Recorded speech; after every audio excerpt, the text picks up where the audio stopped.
Texas میں سردی کا 122 سالہ ریکارڈ ٹوٹ گیا، ریاست اور شہروں کا سسٹم ناکام،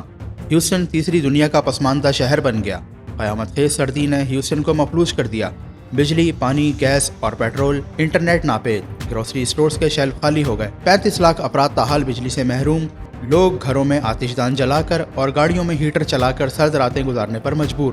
کمیونٹی امداد باہمی کے جذبے کے تحت مصیبت زدہ افراد کی مدد کے لیے باہر نکل آئی۔ ممتاز بزنس مین محمد بیگ، شکیل خان اور کئی پاکستانیوں کی طرف سے کھانے اور پانی کی فراہمی کے مرکز قائم کر دیے گئے۔ مخیر حضرات بشمول ریحان صدیقی نے فیملیز کو ہوٹلز میں کمرے مفت فراہم کر دیے۔ دیکھتے ہیں ہیوسٹن سے نصرت لغاری کی رپورٹ۔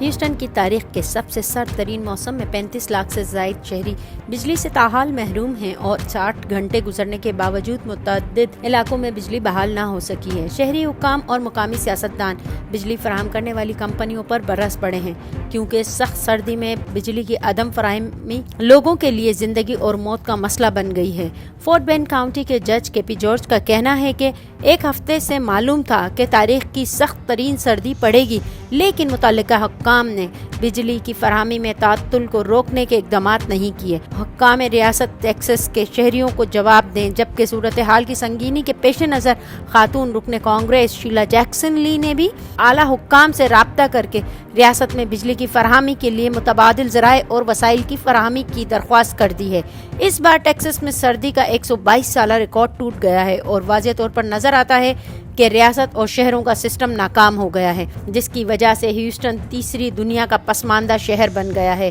اور در حقیقت قیامت خیز سردی نے ہیوسٹن کو مفلوج کر دیا ہے۔ ہیوسٹن شہر میں بجلی، پانی، گیس، پیٹرول اور انٹرنیٹ ناپید نظر آتے ہیں اور گروسری سٹورز کے شیلف خالی دکھائی دیتے ہیں۔ اس وقت 35 لاکھ افراد تاحال بجلی سے محروم بتائے جاتے ہیں، جو گھروں میں آتش دان جلا کر اور گاڑیوں میں ہیٹر چلا کر سرد راتیں گزارنے پر مجبور ہیں۔ ٹیکسس میں شیل، ایگزون اینڈ موبل نے اپنے پلانٹ بند کر دیے ہیں، جس کی وجہ سے پیٹرول کی قیمتوں میں اضافہ ہو گیا ہے۔ اس وقت گروسری سٹورز، گیس اسٹیشنز اور فاسٹ فوڈ ریسٹورنٹس پر گاڑیوں کی طویل قطاریں نظر آتی ہیں۔ دوسری طرف ہمیشہ کی طرح پاکستانی کمیونٹی امداد باہمی کے جذبے کے تحت مصیبت زدہ افراد کی مدد کے لیے باہر نکل آئی ہے۔ مخیر حضرات بشمول ریحان صدیقی نے بزرگ افراد اور بچوں والی فیملیز کو ہوٹلز میں مفت کمرے فراہم کیے ہیں، جبکہ ممتاز بزنس مین محمد بیگ، شکیل خان بجلی کی پرواہ کیے بغیر اندھیرے میں خدمت کے جذبے سے سرشار لوگوں کے لیے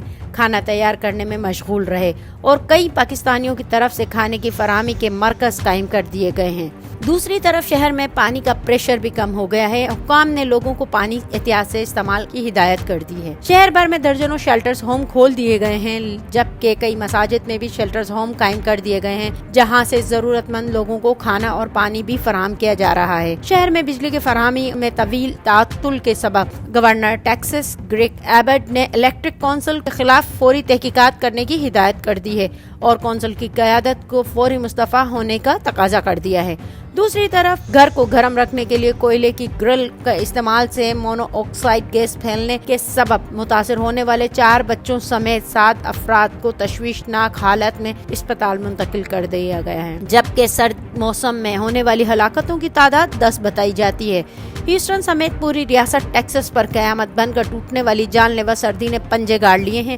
جبکہ محکمہ موسمیات کے مطابق سردی کی شدت میں اضافہ جمعرات تک رہے گا اور ہیوسٹن کی مکین جمعے کے روز سورج کا دیدار کر سکیں گے، لیکن یہ بات یقینی ہے کہ سردی اور برفانی سڑکوں کی وجہ سے کئی روز تک زندگی معمول پر نہیں آ سکے گی۔ متاثرہ علاقوں میں بجلی کی بحالی مزید وقت لگے گا اور زندگی امید ہے کہ جلد معمول پر آ جائے گی۔